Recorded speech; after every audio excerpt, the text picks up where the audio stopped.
قلعہ دراوڑ جنوبی پنجاب کے ضلع بہاولپور کی تحصیل احمد پور میں شہر سے تقریباً 100 کلومیٹر شمال کی طرف واقع ہے۔ صحرائے چولستان کے دل میں واقع یہ قلعہ اپنے آپ میں ایک تاریخ سموئے ہوئے ہے۔ قلعے کی دیواریں اور عالی شان تعمیرات ماضی کی عظیم تہذیب کی گواہی دیتی ہیں۔ تاہم قلعہ کی خستہ حالی کا بندوبست نہ کیا گیا تو خدشہ ہے کہ جلد ہی یہ تاریخی ورثہ کھنڈرات میں تبدیل ہو جائے گا۔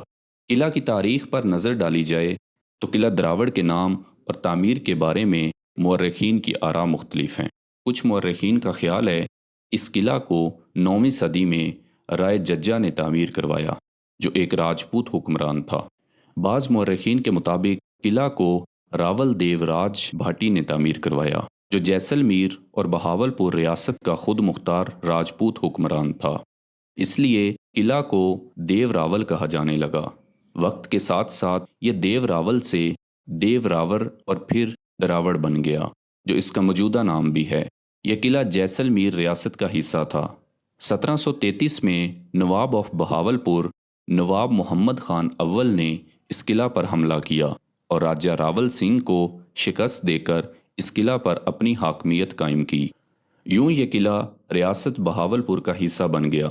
جیسلمیر کے راجہ راول سنگھ نے 1747 میں قلعہ پر دوبارہ قبضہ جما لیا، لیکن 1808 میں نواب آف بہاولپور نے دوبارہ قلعہ پر حملہ کرتے ہوئے راجہ راول سنگھ کو شکست دی اور ایک بار پھر یہ قلعہ ریاست بہاولپور کا حصہ بن گیا۔ اس کے بعد سے یہ قلعہ ان کے خاندان کی حکمرانی میں رہا۔ عباسیوں نے اس کی تعمیرات میں بیش قیمت اضافہ کیا۔ اس میں موتی مسجد بھی شامل ہے، جسے دلی کے لال قلعہ میں واقع مسجد کے مماثل مغلیہ فن تعمیر پر بنایا گیا۔ ساتھ ہی اس قلعہ سے ایک خفیہ سرنگ بھی بنائی گئی، جو نور محل سے منسلک ہوتی تھی۔ عباسی نوابوں کی قلعہ میں آمد و رفت کا سلسلہ یہیں سے جاری رہا۔ اگر اس قلعہ کے طرز تعمیر پر بات کی جائے تو قلعہ دراوڑ کی 30 میٹر بلند و بالا بل کھاتی مربع شکل کی دیواریں قلعہ کے جاہو جلال کی ایک عظیم داستان بیان کرتی ہیں۔ قلعہ دراوڑ کا آرکیٹیکچر اس ثقافتی میل ملاپ کا سنگم ہے جو مغل اس برصغیر میں اپنے ساتھ لائے۔ مغل طرز تعمیر کے اس شاہکار قلعہ میں آپ کو فارس، تیموری اور ہندو طرز تعمیر کی مشترک خوبیاں نظر آئیں گی۔ نظری اعتبار سے اسے آپ دیوار سندھ رانی کوٹ سے مشابہ قلعہ قرار دے سکتے ہیں۔ صحرائے چولستان کے عین درمیان واقع اس قلعے کا تلسمی نظارہ دیکھنے والوں کو حیران کر دیتا ہے۔ اس کی سرمئی اور سنہری رنگت ماحول کو سحر زدہ کر دیتی ہے۔ قلعہ میں 40 پلوں سمیت ایک کنواں، ایک مرکزی دروازہ اور ایک بڑا تالاب ہے، جو سیاحوں کی خصوصی دلچسپی کا مرکز ہے۔ تالاب اب خشک ہو چکا ہے۔ قلعہ میں موجود اکثر کمروں کی دیواریں اور چھتیں گر چکی ہیں، جبکہ مرکزی دیواریں بھی کمزور پڑ چکی ہیں، جن کے کسی بھی وقت گرنے کا خدشہ ہے۔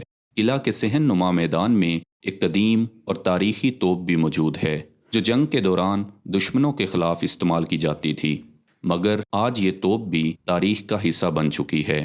توپ کے ساتھ ایک سرنگ بھی بنائی گئی تھی، جو قلعہ کے خفیہ راستوں سے ہوتی ہوئی جیسلمیر تک جاتی تھی، جسے بعد میں بند کر دیا گیا تھا۔ قلعہ دراوڑ میں دوسرے قلعوں کے مقابلے میں بیرونی آرائش کا زیادہ خیال رکھا گیا ہے، جو حکمرانوں کے جاہ و جلال کی عکاسی کرتا ہے کہ وہ دفاع و زیبائش کے حوالے سے کتنے حساس تھے۔ اندرونی طور پر مضبوط دفاعی قلعے کا اندازہ اس کی موٹی دیواروں اور بلند و بالا میناروں سے بخوبی لگایا جا سکتا ہے۔ اتنی صدیاں بیت جانے کے باوجود یہ قلعہ اپنی مکمل رہنائیوں کے ساتھ موجود ہے۔